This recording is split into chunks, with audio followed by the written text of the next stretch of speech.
So hello and welcome back to the Champ.ie podcast as we look ahead to the Galway Festival. I'm joined on the podcast by Mr. Thomas Coyle, trainer from Blatherstown County Meath, and Ronan Groome from the Irish Field. Thomas, we have a bit of national hunt action once again. Thank God, lads. Thank God. The pressure is off and a bit on from the flat horses. But yeah, no, it's great. Great week. Pity it's not like a normal week in Galway. I'd say we'd probably be doing well to have Ronan Groome here with us probably Monday if it was all normal. But look, it's great that racing's on, and hopefully we can pick a few winners. Yeah, I was just going to say, based on Ronan Groome's tweet earlier on, I'd say this time last year he was just checking himself into the Radisson Hotel. Of course, how times have changed, Ronan Groome. Now a taken man. Yeah, no, this morning I just got up and, it was a typical Monday morning, and it's the same Monday morning we've had for the last 3 months where you roll out of bed and turn the laptop on, and it's the same old process again. And I was just thinking, Jesus, wouldn't it be great to be loading the car up and heading down to Galway? And I was tweeting from the heart this morning, but yeah, I'd love to be going down. It's a great meeting. It's my favourite Irish meeting of the whole year. But sure, look, listen, please God, we'll be going down next year. Absolutely. Listen, sure, it's still Galway. We've a great podcast lined up today. We'll hear from Tony Martin later on, of course, who runs last year's winner Tudor City in the Galway Hurdle, which is the feature on the Thursday, lads. But let's kick things off on Tuesday, which is tomorrow as we're recording. The 6:45 at Galway, of course, is the Colm Quinn BMW Ronan Groome Galway Mile Heritage Handicap. I suppose I'll let you maybe dissect this one. Yeah, it's a brilliant handicap. It's probably one of the most competitive handicaps of the year, and it's a great watch. It's 18 runners, and they fly around the bend there, and they come down the hill, and it's all about position and tactics. And usually the draw is quite important, and a lot of the fancy runners I think are up high this year, which could be a bit of a worry. Now, draw in recent years hasn't been a huge barrier to the likes of Riven Knight, who won from 18 in 2018, and Saltonstall even last year came from 14. But it would put you off some of the ones that I had earmarked. Like, I really like Helvic Dream for Noel Meade, and I think it's really interesting that Colin Keane is riding them, and he's installed 20, which is a huge problem. And he does have Galway form, and I think coming back to a mile is a huge plus for him. And the fact that he's a 3-year-old, I don't think is a huge thing, even though 3-year-olds haven't won the race a lot in recent years, but they have, finished second and third, so I wouldn't be put off by that. The big thing with him is the draw. He's out in 20. Which is going to need all of Colin Keane's magic, I suppose, to get him involved from here. Of the ones that were drawn lower, Barry, I thought were interesting, I guess, were Torrin Shaman for Jessica Harrington and Shane Foley, and Big Baby Bull for Dennis Hogan. Torrin Shaman won at the Galway Festival last year. He's a course and distance winner, and I think he's coming here off the third at Cork to Nebo, off an unchanged mark. He's unexposed. He's got course and distance form. Shane Foley and Jessica Harrington couldn't be in better form since racing resumed. I think he kind of speaks for himself. The chance there. He's drawn in 8, which is fine. And Big Baby Bull is another interesting one for Dennis Hogan, another British bought horse. Probably not as noteworthy as the likes of Skeptical and Make a Challenge, but a sharp purchase nonetheless, and he won a big handicap at the Curragh the last day. I think he has a bit more improvement in him, and he's in stall 6, which is fine. And just one other I'll give you, Barry, just to note, I'm going to go with Torrin Shaman as my selection in the race, but I thought On a Session would run quite well as well. He ran second, closing in second in the big Sunday handicap at Galway last year. He was just closing in on Laugh If You Want. I think they'd probably have this race in mind for him for a long time. Coming up a furlong to this mile, he's drawn okay in 4. Shane Cross is riding that for Aidan Fogarty, and I thought he could run well at probably a double figure price. But Torrin Shaman would be my main selection. Yeah, Thomas, Ronan's just after mentioning obviously the draw. That was one of the notes I had down just for the race, that, as Ronan said, like a lot of the fancy ones are drawn wide. Ronan also mentioned Helvic Dream. Yeah, I have to say he was the one that interested me. And look, if there's any man I suppose capable of winning this from stall 20, it would be Colin Keane. As he probably is going to be dropped in. I just thought after Gorn after his run at Gorn for Noel Meade, he was behind Protagonist, who's come out and won since. He was a really progressive horse for Jessica Harrington, but I didn't think he looked totally exposed Helvic Dream, and he's already won on soft ground, likely raced. I thought, Big Baby Bull has obviously gone up in the weights. Tarn Shannon, it seems as though he's had a couple of opportunities off his current mark. And like Thomas, did you have an opinion on a strong opinion on this one? Yeah, I'd agree. Helvic Dream, even the last day, I think it was heavy ground in Roscommon when he was third in the listed race. So look, ground probably not going to be a problem, but it is that car park draw which isn't going to suit him. For me, I like Big Baby Bull. He's beaten another rival today of a current option the last day, and I think another horse was back in third that the two U's were flagging up the last time I was on, Tommy Taylor. He was back in third. For me, Joey Sheridan for a £5 claimer is doing absolutely nothing wrong. Anthony Rise nearly seems to be winning. He just got touched off there now in another race there. His £5 is worth his weight in gold. Dennis's horses continue to be in great form. Maybe just a few of the bigger price ones. Magnetic North ran a super race it was a Premier Handicap in Navan the last day. Led all the way, probably just didn't see it out, is stepping back and trip. He's got an all right draw. He's drawn in around the middle. Robbie Colgan obviously can't do the weight, so Rory Cleary is in there off 8-9, which is as good a substitute as you can get. And just one other one I had picked out. Oh yeah, another one of Jessica Harrington's, even though she has the favour, is Only Human.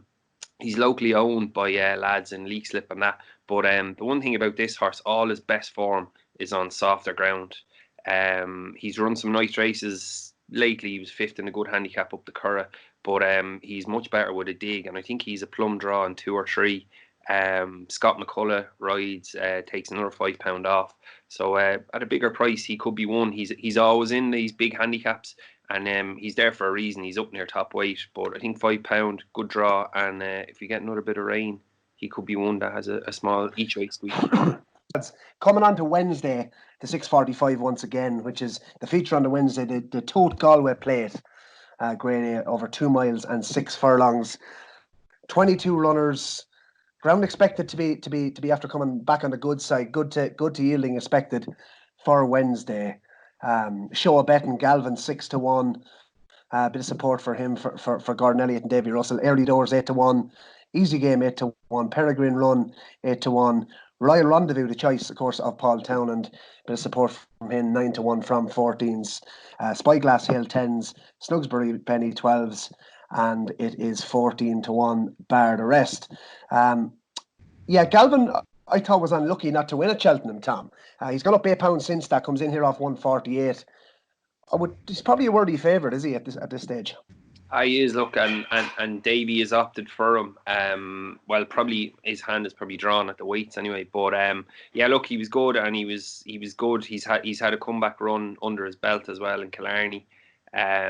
He's going to be hard to beat, I think. The other one of Gordon's... His jumping, actually, just you mentioned Killarney, even though he won the last day, I suppose, at Killarney, obviously, and he's had that run under his belt, just thought his jumping wasn't, especially in a big field now again, jumped well at Cheltenham, I thought, on the whole, but just would that be a slight concern? Look, he's got his eye in now. After that run, you'd be happy enough. Just Gordon's other runner down near the bottom, Three Musketeers, he'd be actually my fancy, and he's Conor McNamara booked up on this lad. I remember him, he was with Dan Skelton, he won in the Aintree Festival and places like that. He was very unlucky in a messy finish in Kilbeggan in the Midlands National the last day. It got very tight after the last. There was 3 or 4 of them in with a chance. I think Russell rode him that day. Just maybe with the run under his belt, he's obviously had his problems. He has breaks from his runs, but if they've got a clear with him from Kilbeggan to now, you could see him run the big race off 10-5 minus Conor McNamara's 5. Usually as well, like the Galway Plate, it kind of suits maybe horses maybe not at the top. So remember Clarkham winning for Fish, he'd have had a lightweight. Even Bo Rees last year, I think Luke Dempsey done 10 stone or 10-2. So it is interesting to look at maybe down the second half of the handicap for this as well. Ronan Groome, Galway Plate. Yeah, Galvin probably is the right favourite. I mean, I'm not sure if he was unlucky at Cheltenham, Barry, but he did meet probably a very well handicapped horse in Imperial Aura, and the pair of them came clear. and he's ran and he's had his eye in, as Thomas said, and he has the match fitness on side now. So you could make a case for him being shorter, but it is, as it always is a hugely competitive race. Early doors, I mean, it just looks, he's danger written all over him off that mark of 139. He's a former Cheltenham Festival winner. His first time cheek pieces. Mark Walsh is going to ride him out of it. Had the choice of all the McManus runners. And he could be anything off 139 really, but there's no real substance to his chase form, I guess. But you are getting a price. You're getting, his best price 8-1 there now. It's not a bad price at all. The two horses that I thought were, you could concretely, I'm not even sure if that's a word, concretely, but you can make concrete evidence of them being well handicapped, are Easy Game and Spyglass Hill. Easy Game obviously second, closing in second to Faheen at the Dublin Racing Festival. That was over this sort of trip, 2 miles and 5 furlongs. Now he went on and fell at Cheltenham when he was more or less beaten, but back at this trip, and if you take that line with Faheen, who's now rated 160 after his big run at Cheltenham, Easy Game is potentially well handicapped off 154. Paul Townend's riding Royal Rendezvous. I wouldn't read a huge amount into that. Maybe he had the choice, but I think a lot of times when Patrick rides one for Willie in a big handicap like this, I wouldn't be put off by it at all. No. And the other one, Spyglass Hill, obviously beat Milan Native in a beginners back in February, I think it was, and Milan Native obviously hacked up in the Kim Muir. I think that's possibly very, you can't say for sure. Like a Milan Native stepped up and tripped for the Kim Muir, and maybe that was a big part of his improving, but it's still very good form from Spyglass Hill to beat him. And Henry de Bromhead has a good record in this race. And just as Thomas mentioned, a few horses down the bottom that you just have to look at. I think Gordon Elliott is worth looking at here, because you have the likes of, he's won it 3 of the last 4 years in a row, and Three Musketeers was one, obviously, that Thomas mentioned, and another one I'm just looking for here, the Big Lens, I thought is very interesting for Luke Dempsey again. Obviously the two combining after they did with Barrice last year. The Big Lens was like this progressive horse last year. He'd won twice, and then he unseated his rider in the Munster National, and he did get around the next time ago. If you look at his run the last day at Kilbeggan, he ran really well. He was 5th. He was just kind of edged out of it late in the race there, and he made a couple of mistakes. But once again, that was a nice little prep run into this, and he's down the bottom of the weights, around 10 stone 1. Lightly raced 7-year-old. I could see him running a big race. So in short, I do like Easy Game and Spyglass Hill at the top of the market, and one at a bigger price. I wouldn't put anyone off the Big Lens running a big race for Luke Dempsey and Gordon Elliott again. Ronan Groome, we're going to have to press you for one selection. One select. Can I have one at the top? I'll go with one with Spyglass Hill is a nicer price than Easy Game, so I'll go with that. Brilliant, Ronan Groome. Well, you mentioned my selection for the race, which is Early Doors. Look at that. I just think everything points in the direction of this horse. 6 pounds lower running over fences. Off 139, he has to be Soldier Fortune horse. 4 handy enough spins over fences. I suppose Allaho at Fairyhouse was probably the most high profile horse. He ran against over fences, but now obviously first time in a chase handicap off 139, looks completely laid out, I think, to be fair, and has had his prep in the Grimes Hurdle as well. Wouldn't be surprised if he goes off favoured, and he is the subject of your typical sort of McManus gamble here in the Galway Plate. And I think 8-1 seems fair, given a lot of the rest of them, like Galvin for me, just question marks about his jumping. You actually corrected me and say he wasn't that lucky at Cheltenham. I suppose he did look like the winner for a long time, turning into the straight, but ultimately wasn't good enough on the day. 8 pounds higher. Now, Easy Game, obviously stepping out of novice company. Peregrine Run obviously has been in good form. Over the summer, but surely off his mark. It's going to be tough to see him win off 11 stone 10. So for me, at the top of the market, he is my selection Early Doors, and nothing I suppose stood out at a bigger price that wanted me to tempt me in. So he's my selection at 8-1. I think he's rock solid. That's Early Doors. Thursday, lads, the what some would probably say the feature of the week, the Guinness Galway Hurdle, Grade A over 2 miles. Before we preview the race, lads, we caught up with Tony Martin earlier on. We mentioned obviously he trained 3 of the last 6 winners of the Galway Hurdle, which included obviously Quick Jack, Thomas Edison and Tudor City last year, who represents him again this year. So we'll hear from Tony and then come back and discuss the race. Tony, we'll start with the feature of the week, the Galway Hurdle. You've won 3 of the last 6 renewals. Tudor City, of course, last year. You've made a bit of a habit of winning it in recent times.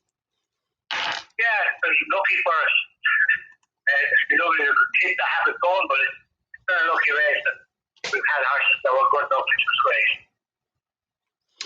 Brilliant, and Tony, Tudor City this year, he comes in almost £10, I think, higher, and he's now 10 to 1 to win it again. But he's had his prep on the flat. How confident are you, I suppose, that he can be on the premises again? God, I can say he's in great form, really well. He was on the lovely race in Cork, and it got interfered with. He was the meat of the sandwich, unfortunately, and it's not stuck out of the 2 left back. He still ran a very good race that day. He was about maybe 10 lengths. He's come out of it well, going through. He's a really good form. It'll be a big ask of Forrest that we can't have the better form. We couldn't be happy with it, but he's gone up to Tuesday. I think it's 8 pounds. He's gone up to the mark of 139, 147. I think he's probably just get that. Wage would probably be enough to stop. So we went for Sean O'Keefe to take £5 off, came off, but hopefully that should give him a good each way chance. Tony and John Breslin, of course, Tudor City's owner, of course, he enjoys the big festivals, Tony, good supporter of the yard. And listen, Galway in particular, like John likes a runner there. Another enter belonging to John is Upgraded. She likes Galway herself, Tony. Yeah, John loves Galway. He's an Irish man out in America there since 85, and he comes home regularly for Galway and Doyle, and that's the son of Christmas, and there's really chance that he loves to have horses to run. So we try and put by a few for Galway from Upgraded. She's a great form too. She runs the West and having a bird like today, and hopefully she has a real good each way chance. Upgraded from the last day. She likes Galway. She won the 2 mile flat race in Galway last year, so hopefully she won a big race and give her another chance for herself. Brilliant, Tony. Yeah, and Altac actually, I think he'll need 1 or 2 to come out, Tony, in the Galway mile. He ran just a couple of days ago. You wouldn't bet against that with the ground turning up soft, would you? I'd say we'll give it a miss. We'll see how he is in the morning. He only ran yesterday. He ran well. He was 6th in the curve, but I'd imagine for 90% to pull out and let the board reserve go there in the morning. First thing would be I doubt very much of it. Tony, Noble Intention. He's been raised £6 since his last run on the flat. Well, since the last time we saw him over hurdles. He's entered up for Thursday over hurdles. Is that the plan? Well, the entries were done before he ran on Friday night, and the night through here he won't run on Thursday. All right, Tony. Well, look, I'd like to wish you the very best of luck for the week, and let's hope, of course, you can make it back-to-back Galway hurdles and a 4th one for yourself in recent times. Tony, thanks very much for coming on the podcast.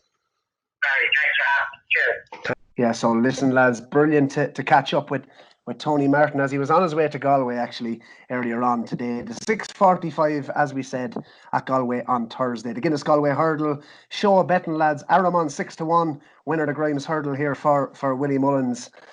Felix Stagey 8 to 1. Shanning is 8 to 1. Turnpike Trip for Charles Burns 8 to 1. Charles Burns also runs Wonderlash at 8 to 1 as well. Build Me Up Buttercup 10 to 1. Canardier 10 to 1, and it is 12 to 1 bar the rest. Ronan Groome, will come to you first. You dissect the Galway Hurdle. Yeah, obviously as competitive as the Galway Plate, Barry, when you're going 6 to 1 the field here. Aramon, I can see why he's favoured. He was very impressive last day. He quickened away nicely from Petit Mouchoir. But you're basically betting on him being like a champion hurdle standard kind of horse to go and win this off 155. Like basically betting on him being another Sharjah. and it's obviously Charter won last year, and he was, but it's easier said than done. And I think I'd rather in a race like this rather look away and find something that's potentially better handicapped. The two Charles Byrne horses are very interesting. I know you like one of them, and you can come on to that as well. Wonder Leish is less exposed and has a big handicap win to his name. I know he was fairly put in his place by Aramon in Tipperary, but it was his first run in a huge of a huge layoff. And if anyone knows Charles Burns, he knows to target horses at these big handicaps. So there's a fair chance he wasn't right that day. He's got an 11 pound or an 8 pound swing in the weights, I think it is, with Aramon now, and is going to strip a lot fitter. So I wouldn't discount him. And Turnpike Trip is possibly the best handicapped horse in the race when you take into account his Royal Bond form. You know, he finished fourth that day to M by Alan, obviously won at Cheltenham. Abracadabras was second in the Supreme, and then Darver Star was obviously third in the Champion Hurdle. Like, that's off a mark of 142. If he can run close to that sort of level of the Royal Bond, he's going to be bang there. The one I thought was interesting at a big price was Charlie Parks for Aidan Howard. Obviously a huge reputation when he was with Henderson, and just never really delivered. He was Triumph Hurdle favourite the year he came over, and I remember Nicky Henderson absolutely loved him, thought he was the next big thing, and he just never got going for him. It's interesting that he's with Aidan Howard now, and if you go back and watch his debut for the Howard stable, he absolutely hacked up at Leopardstown. Now, there wasn't much hurdles that day, which would be a bit of a worry, but he came up on the bridle for Barry Garrity, and he went past Jets, I think it was, for Jessica Harrington, who won next time out, franked that form. Just went by him like he wasn't even there. I think the key to Charlie Parks could be along just the freshness, and that's what he has here. He's coming in here off a 150-day layoff. Clearly always been well regarded, and maybe it's now that he's with a small yard and Aidan Howard, who does quite well with these horses for JP McManus, that he can show his true colours. I just thought he was interesting at 20-1 off a mark of 144, and that's the one I've backed for the race. And anything else I can't really see. I think Diamond Hill has got the Galway form, which could be interesting. A few of these are engaged in other races on the flat as well. So yeah, for me, Charlie Parks was the most interesting at the prices. Interesting stuff. Yeah, you mentioned Charles Burns' horse Turnpike Trip. He was the one, my selection, Ronan, at 8-1. Listen, he was the subject of a major gamble for the Betfair Exchange handicap at Ascot last December, where Not So Sleepy went and won that for connections. But yeah, look, he ran a solid enough race that day. But as you said about his novice form, I mean, he's potentially the one horse in here that could be, 10 pounds well in or more, based on that Royal Bond, Envoy Allen, Darver Star, and Abracadabras all just beating him now day. And with the two pipe openers as well, he didn't run much of a race in the Grimes Hurdle, but has obviously run since on the flat. So look, I just thought he was the most interesting one here. Charles Burns obviously has two in there, but be interesting to see now with jockey bookings as well. But he was the one I liked. Thomas, had you opinion on the Galway Hurdle? Yeah, it's a great race again, like it is always. Yeah, I agree with you. Charles Burns, you wouldn't mind being a fly in the wall this week down in Charles Burns, because whichever one he fancies, you can imagine they're not going to be 8-1 a pair come Thursday evening. Look, Aramon probably, as Ronan says, deserves to be favourite. Has had a nice pipe opener in the Grimes, but you've got to mention Felix Deshi here as well. He's had his comeback run in Navan in a qualified rider's maiden. It bounced, really. He does what he does. He bounced out that day and he made all under Jamie Codd. Look, yeah, sometimes the bounce factor is a thing, but look, he's a straightforward horse. He's going to bounce out and do it. Look, he's a proper Grade 1 horse. He's beaten Aramon in Aintree when he jumped out in front for Jack Kennedy. He's got. You wouldn't want to be giving him too much of a lead now. His way of going, yeah. No, definitely not. And like, he's getting £4 off Aramon as well. Like, in them Grade 1s, he was meeting them off level weights and that. So look, he's a proper Grade 1 horse like Aramon in this. So he has to be taken serious as well. Just further on down, just mention a few. Canardier was with Dermot McLaughlin. I wouldn't discard his form figures of F and F. He went the chasing route. It didn't take off from that well. He's been taken from Dermot McLaughlin is with Willie Mullins. He had one run in the Coral Cup. Again, I think he fell at the last. I think he was held maybe for 4th or 5th in it. But he's a horse that has plenty of ability. If Willie Mullins can eke out a bit more, he definitely be there on the premises. Another one, Gordon Elliott's horse. I know 4-year-olds probably don't have a great record in this. He won the Boodles Hurdle Aramax. He's getting in off a grand weight off 10.5. Look, these handicaps, the Boodles is a great kind of prep run for this, because it's hustle and bustle in that 4-year-old around Cheltenham. It's going to be the exact same here in Galway. He won very easy that day for Barry rode him that day. Mark Walsh, I think, was. But your Band of Outlaws did the same last year, Thomas. He was second in the Galway Hurdle after winning the thing. So yeah, so look, good point. He's a lovely weight off 10.5. I'd say, will Mark Walsh do that? Will he? I'd imagine he will if he thinks he's going to win. But they're just at a nice. Be on Charlie Parks. You think so? Oh, but at 12-1 there, he'd be a nice each way shout. Obviously he has a bit of class. Then obviously you can't forget Tudor City of Tony's there as well. So it's a great race. So it is.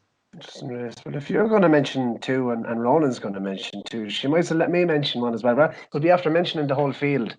What about the horse that beat the Alley, Thomas, down in Gorham Park, and obviously went down then to the Boots? I'm not sure if he'll line up here, Santaroo. He made a lot of running actually in the Boodles, the same race. Obviously Aramax went on and won. He's after strengthening up over the summer months.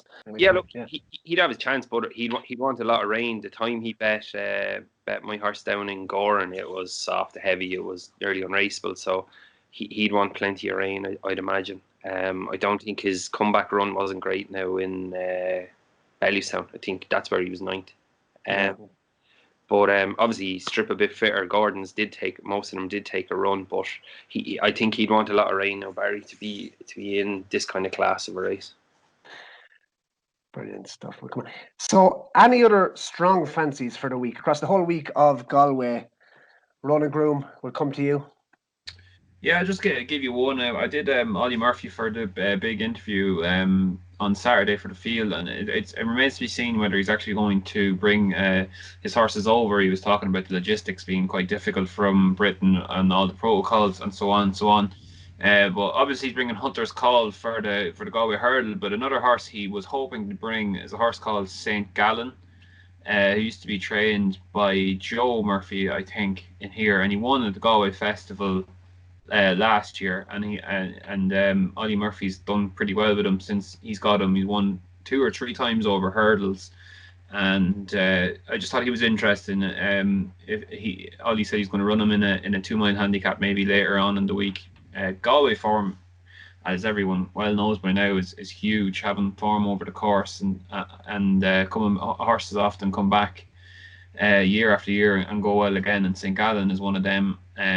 I just thought he'd be a very strong chance wherever he went, considering he's improved for the move to Ollie Murphy, and probably would come back here. And if he ran on the flat, he'd probably be well handicapped again. So St. Gallen, have a look out for him if he does indeed make the trip over from Ollie Murphy's yard. Brilliant stuff. Thomas Coyle, does Eddie Cawley have any runners this year? No, and it would be a place that Eddie would target a lot, but no, just with COVID and that, things just didn't pan out, so he's no runners this week. Just one to keep an eye on. It's a Willie Mullins horse on Friday, Rock Road. He was with the Bows, and he's changed over now to Willie. He won in Kilbeggan the last day in a chase. Didn't jump that well and still got up to win. He's in a handicap hurdle on the Friday. He's off £4 lower, so I think he'd take a bit of beating if he runs there.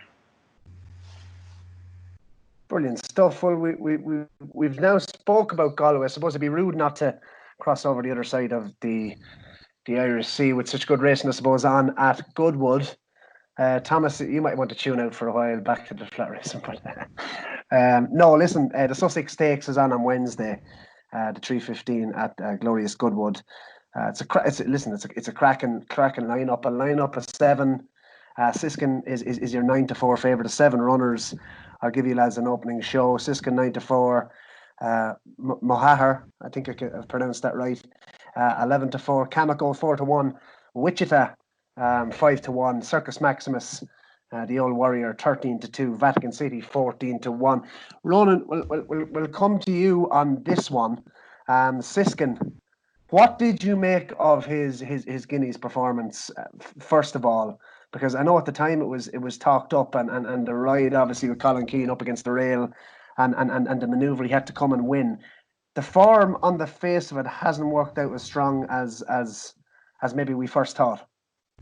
Yeah, maybe not. Yeah, but I'm not sure if it was all that it was all that good of a Guineas beforehand. Anyway, you know, he was much the best on the day, Barry, I suppose you have to say. But you could, like, I mean, you can make a case that Lope Fernandez ran quite well in the. No, he was disappointing, wasn't he? He ran disappointing, I think, but he ran well again after that. Lope Fernandez. Trying to think now. He ran poorly in the Commonwealth Cup, then ran nicely. He ran in France, did he? France, yeah.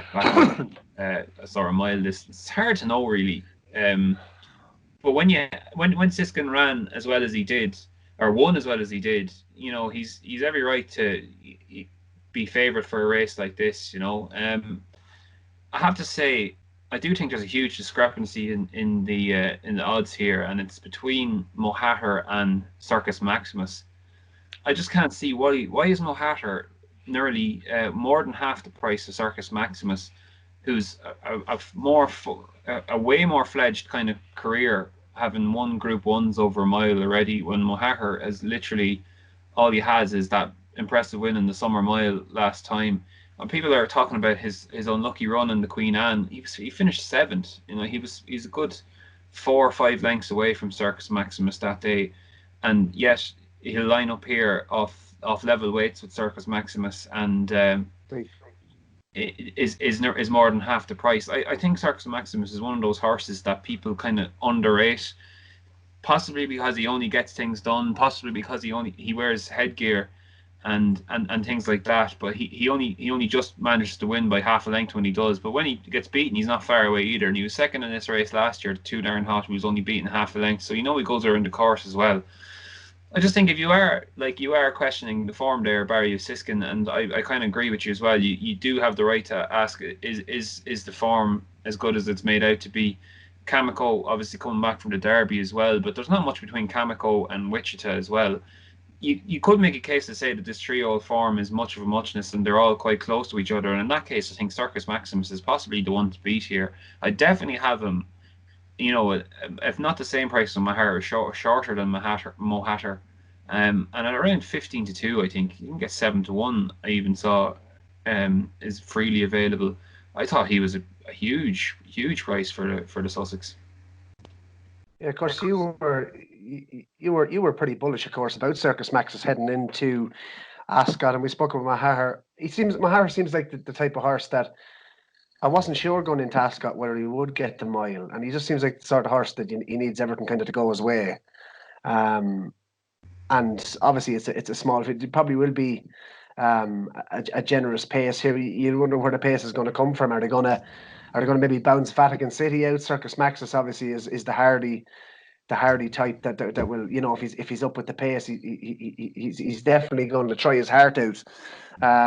If you look at Siskin, obviously he's getting, you know, he's getting £8 from Mohaher and Circus Maximus with the allowance. But I personally couldn't have Camico anyway coming back in trip. His campaign has been, you know, they've campaigned him for the Derby, and it just would be a worry coming back to a mile here. The one I thought was interesting was Wichita, and he's come in for support. He's not the choice of Ryan Moore, but of course an able replacement in Frankie Dettori. Yeah, look, I thought he ran a solid race. I think back obviously on real good ground here.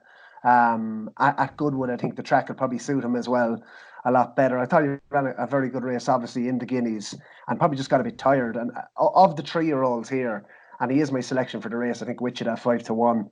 I'd be willing to give him, I suppose, another go. Thomas, had you thoughts? I was just going to ask the two of you a question. Would you have thought that the English guineas would be stronger form than the Irish guineas?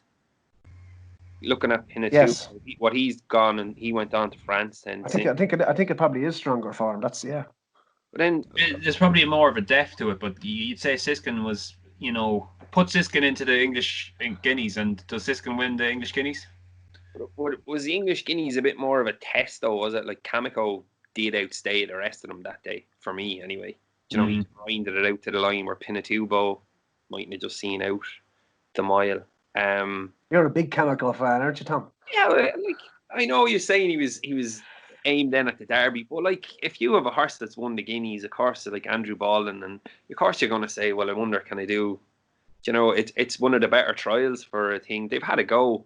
Probably, yeah. In hindsight, I wouldn't say he didn't stay. Like the race was a funny race. Probably 10 furlongs would be his optimum trip, I'd imagine. But I still don't think you could disregard him in this race, especially getting the line. But I do like Wichita as well.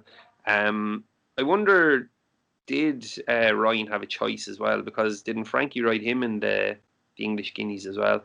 And all the money came for him on the day as well. So maybe they're leaving Frankie up on aboard him. Look, it's a great race. I'd love to see Siskin win for Jar Lyons and Colin Keane, especially with Colin taking his 2-week quarantine ban after it. So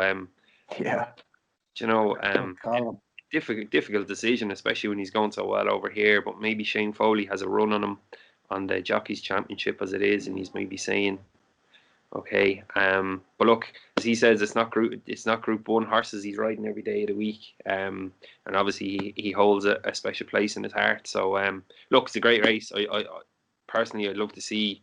Just on that decision, I was actually surprised. I don't know why. Maybe lads probably.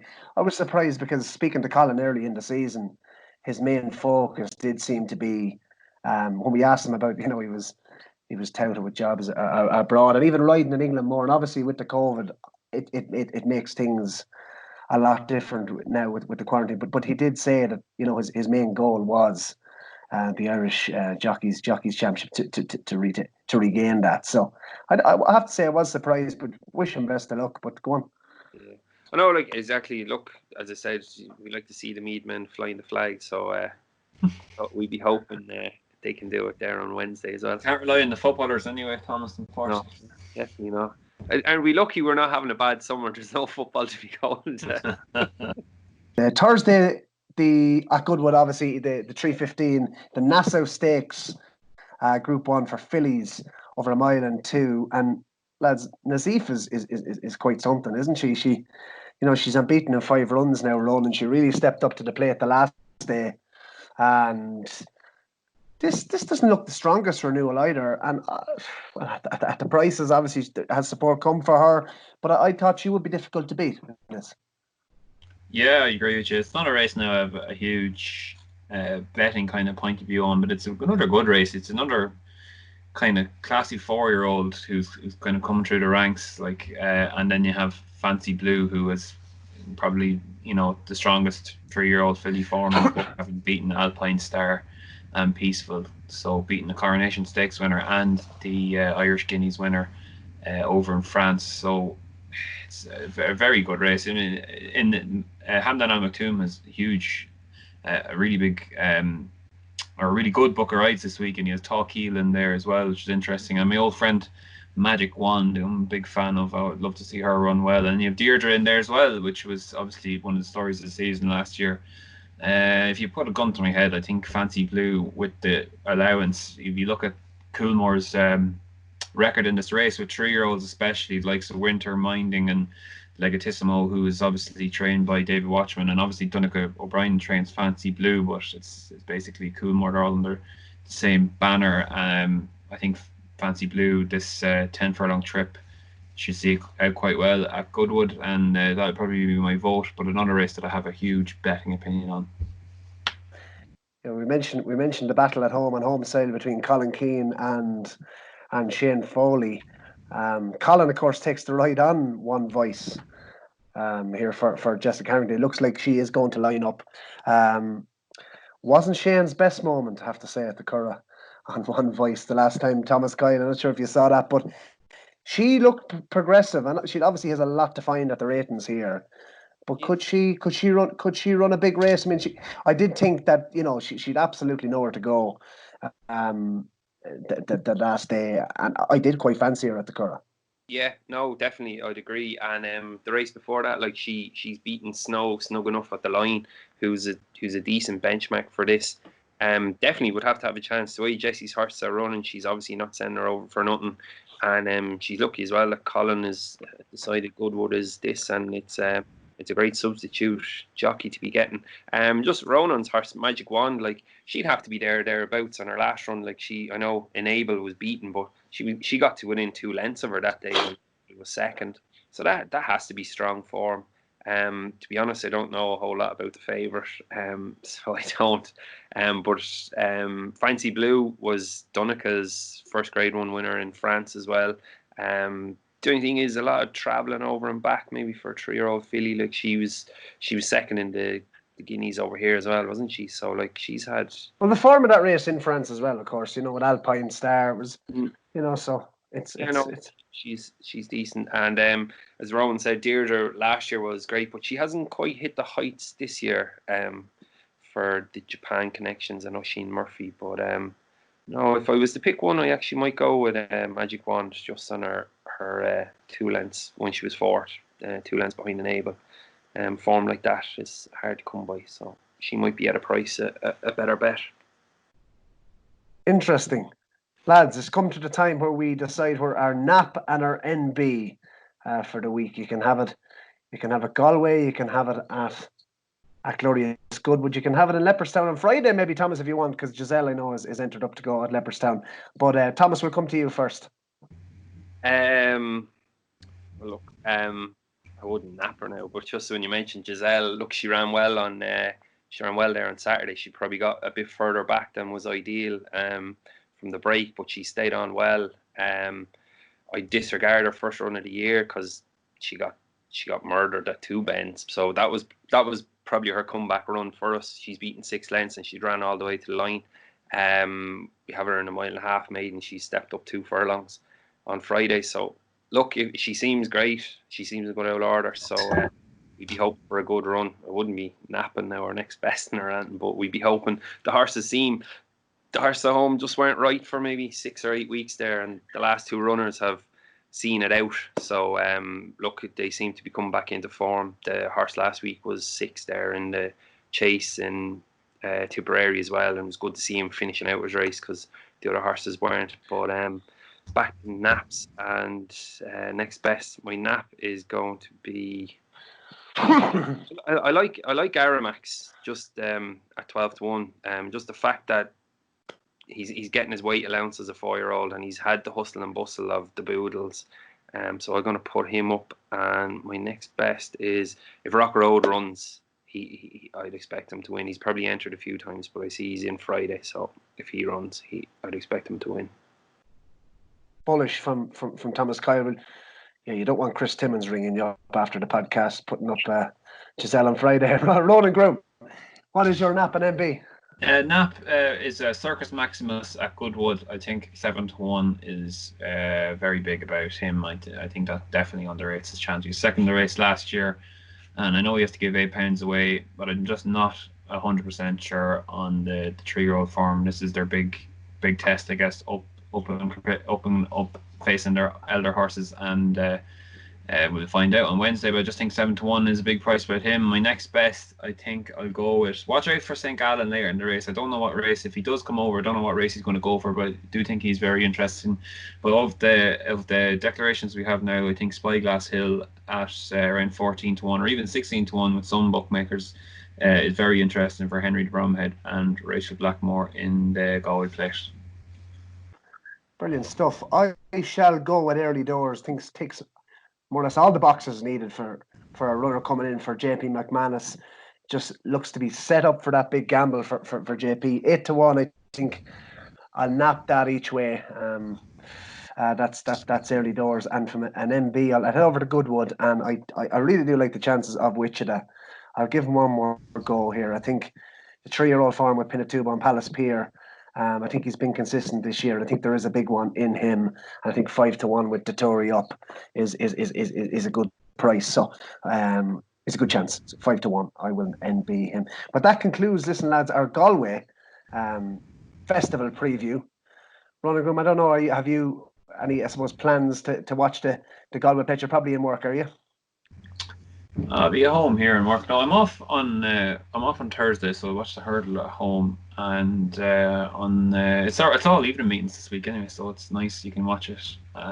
Would this usually be your week off work up to Galway into the rabbits? I do. I love it. I have to say, I just love the atmosphere. People, I used to say to the lads I used to work with over in London for the Racing Post, they used to not think, Jesus, what is Galway? Why does everyone go on about this? And I don't know. The racing is it's not as good as Punchestown or Fairyhouse or Cheltenham even, but I don't know. It's a great atmosphere down there, so we'll have to do television. We can't leave you without your best Galway moment of all time.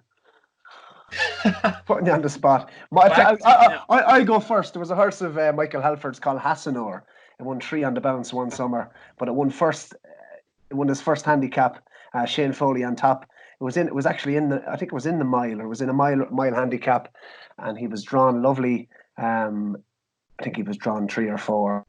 Sat in handy the whole way around. It was perfect ride from Shane Foley, and when the money's on, it makes it all the more sweeter. Go on, give us your best Galway moment. It's funny you should say, because you've picked out a random horse and a random handicap, and I'm just saying we all backed a horse called Chalk Nua one year, and everyone was on it, and we must have backed 5 winners that day, and he won. He was 6-4.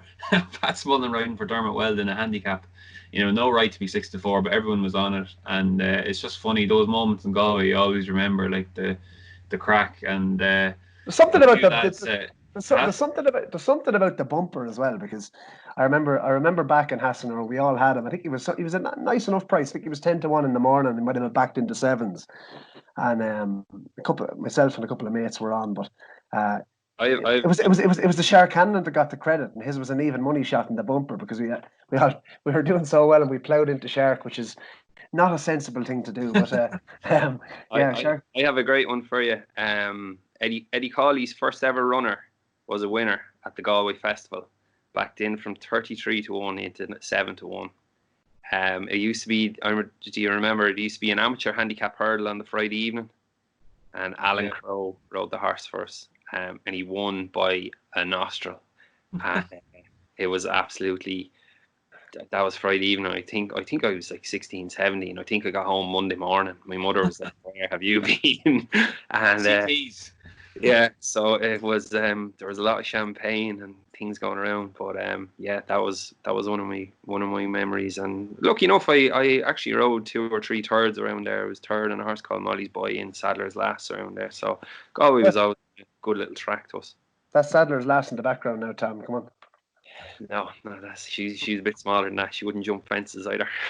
The memories. There's just something about Galway, lads. But listen, that concludes the podcast for this week. If you're not subscribed to the channel, please do below, because there's more content obviously every week coming your way on the Champ.ie podcast. Give the video a like, and we shall see you and talk to you next week.